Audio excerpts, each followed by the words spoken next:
Hey guys, hope you're alright. I want to read to you a passage from John 8, which is one of my favourite biblical passages from the Bible. It goes like this. The teachers of the law and the Pharisees brought in a woman caught in adultery. They made her stand before the group and said to Jesus, "Teacher, this woman was caught in the act of adultery. In the law, Moses commanded us to stone such women. Now what do you say?" They were using this question as a trap in order to have a basis for accusing him. But Jesus bent down and started to write on the ground with his finger. When they kept on questioning him, he straightened up and said to them, "Let any of you who is without sin be the first to throw a stone at her." Again he stooped down and wrote on the ground. At this, those who heard began to go away, one at a time, the older ones first, until only Jesus was left, with the woman still standing there. Jesus straightened up and asked her, "Woman, where are they? Has no one condemned you?" "No one, sir," she said. "Then neither do I condemn you," Jesus declared. "Go now and leave your life of sin." Now that is one of the most beautiful passages in the Bible. It's one of my favourite verses. There's so much in there. You just see the beauty of Jesus come through in this passage, and I love it. I want to talk about the kind of tension between grace and truth in this passage. What Jesus doesn't say is, "I forgive you, it's okay, just carry on doing what you want, I love you, and it's okay, I approve of everything you do." That's not what he says. That's not what grace means. Grace means, although something might be wrong and someone's messed up or whatever, what comes first is grace, which is love and acceptance, and you're still enough, you're still worth it, you're still good enough. That comes first, and it's all about the order. You lead with acceptance and love, and that's not to say truth shouldn't be there, but it's the balance. Are you all about truth? Like, these people have done this wrong, you've sinned, you've done something bad, you need to get it better, you need to be better.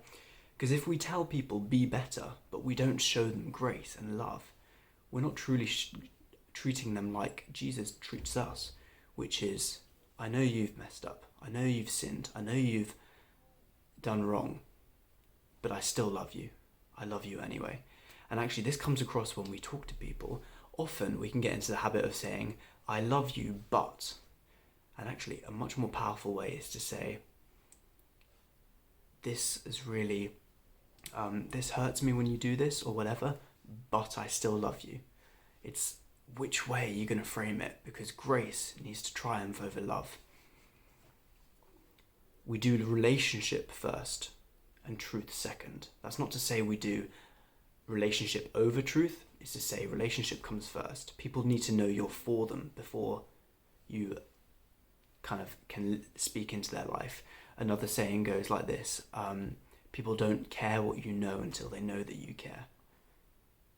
Jesus cared, and so the woman wanted to know what he knew. It's beautiful. Jesus says, "If any of you are without sin, throw the first stone," which is so ironic because Jesus, he lived a perfect, sinless life.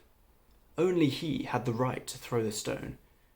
He, as a perfect person, as God, he has the right to enact judgment as a just God, a loving God. No one else has the right to do that. Before we judgmentally can't. Who of us has not sinned? And therefore we should all drop the stones, and actually we let God, who is altogether perfect, do the judging. And yet, even though Jesus had the right to judge, what did he say? "Neither do I condemn you." It's beautiful. It's beautiful. He forgives. He loves. He gives us chances. He gives us chances and chances and chances. We shouldn't abuse that chance. But he gives it to us when we mess up, when we fail. It's grace. It's beautiful.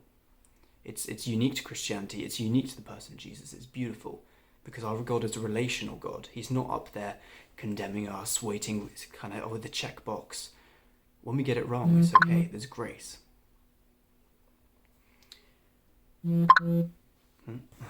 Notification. I just want to.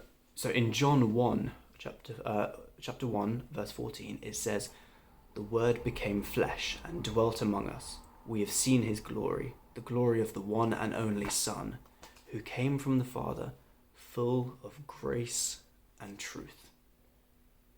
Jesus is grace and truth. He is the perfect balance. 100% grace, 100% truth. Not 50-50, 100% each. He's the perfect balance. Our God is a perfect balance between grace and truth. And that's what we should always strive to be. If you feel like you're a very truth person, it's all about truth and what have other people done wrong and how can I condemn and criticize, or even if it's not coming from a negative place, it's coming from I really want to see this person grow, but you're all about truth. Just remember, grace needs to reign as well. And if you're all about grace, people can do whatever they want, I can't judge anyone or whatever, there's also a place for truth, but it's getting that balance right. The gospel flies on the wings of grace and truth. That's something a pastor I've listened to have said. Think about a bird. He needs both. The bird needs both the wings to fly. The gospel flies on the wings of grace and truth. The challenge of life is to get that balance right.